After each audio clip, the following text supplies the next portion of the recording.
కావలి voice కు స్వాగతం. కావలి పట్టణం ముసునూరులోని శ్రీ సాయి క్షేత్రంలో గురు పౌర్ణమి మహోత్సవ వేడుకలు ఘనంగా జరిగాయి. కావలి ఎమ్మెల్యే కావ్య కృష్ణారెడ్డి ఆలయాన్ని సందర్శించి సాయిబాబాకు ప్రత్యేక పూజలు నిర్వహించారు. ఆలయ కమిటీ సభ్యులు ఎమ్మెల్యేకు ఘన స్వాగతం పలికి సత్కరించారు.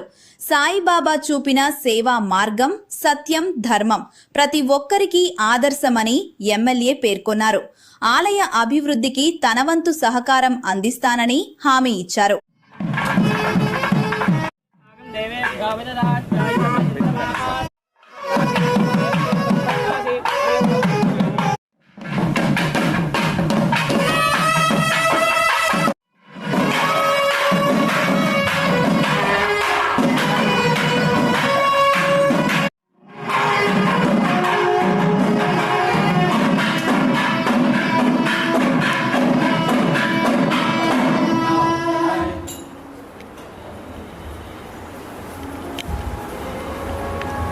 ओम तत्सो रावणे महे गातं यज्ञायां गातं यज्ञपतये दैवी स्वस्तिरस्मनः स्वस्तिर्माहेभ्यः जातमग्रतः तेन देवाजनन्ता सान्तार्कजस्तये तस्मात्